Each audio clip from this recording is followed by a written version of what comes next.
onto a great British B road and the inside, well, you're outside, of a new Mazda MX-5 with a BBR turbocharged kit. If you like this sort of thing, please don't forget to like and subscribe so that you will never miss another one. Now, there are three main elements to BBR's upgrades to the MX-5. First is a set of high-performance springs which lowers and stiffens the car slightly at £500.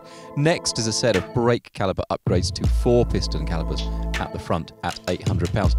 But most significant is what happens to the 130 horsepower 1.5 litre engine at the front.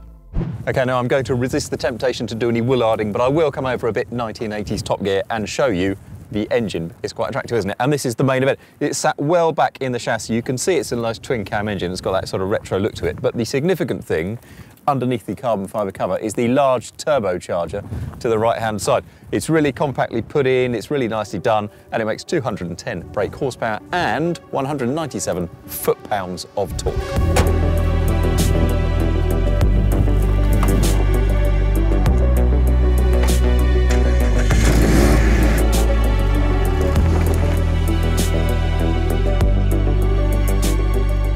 So the question is, what do those changes mean to the MX-5? Well, initially it feels like an MX-5 because the seat's no lower, I'm still sitting on it rather than in it. I could do with a wheel that reaches out more, I could do with the seat that sits lower.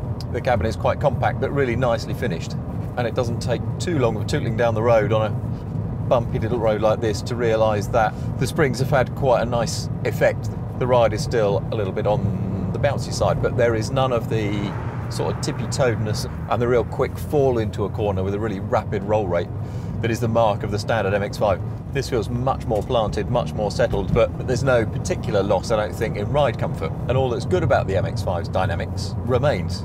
It's got quite rapid steering and the car turns very quickly, despite the slight increase in weight at the front. It doesn't feel to me any less agile. Could be because the wheels and tyres are uprated. It's now on Michelin Pilot Sport Cups, but only of 215 45 on 17. That's, I think, the same dimensions as on a Toyota GT86. So although it's quite sticky rubber, it is not big rubber, and it's not really low profile rubber. Other standard MX-5 highlights remain. This roof, I won't do it now because you won't hear what I'm saying. The roof just drops in about 5 seconds flat. The gearbox, little 6-speed manual, is just really sweet of shift. And the pedals are nicely weighted and spaced. It's a real joy to change gear in this car. That's the kind of thing it does. It brings interaction to you. It gets you involved in the process of driving in the way that old-fashioned sports cars like this tend to do. And then, of course, there is the big difference, the thing that you actually go to BBR for, which is the turbocharger. So foot down, 2,000 RPM, third gear. Still nowhere near the legal speed limit yet. But with now 210 brake, 197 foot-pounds. It's now much more eagerness, much more response. A really nice broad power delivery. You can still rev this engine to over 7, you can still get up it, but you just don't need to quite as much.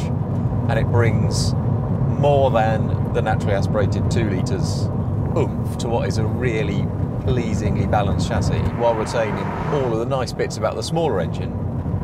And it's that bit smoother, that bit zingier, that bit happier to rev than the 2 litre, which can at times be a bit gruff. Now, this is where things are a bit curious in the UK. The 1.5 turbo unit won't sell very many in the UK because we have the option of a 2 litre and a BBR turbo on top of that.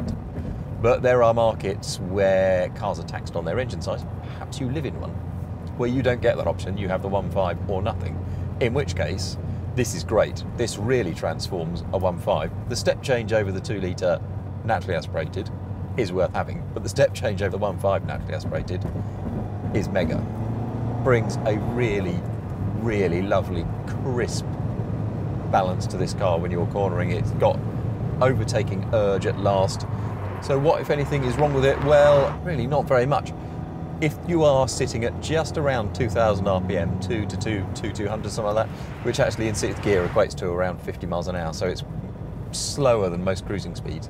You just get a tiny bit of hesitance, a little tiny bit, just like you're occasionally running into a blustery wind to the throttle response. But beyond that point, and you're very rarely at that point in the rev range, it's fine. It's smooth, it's responsive, it's not overly boosty, but it is boosty enough just to give you some overtaking shove, and you don't have to fit it to a new Mark IV MX-5 either. You can fit it to a used one.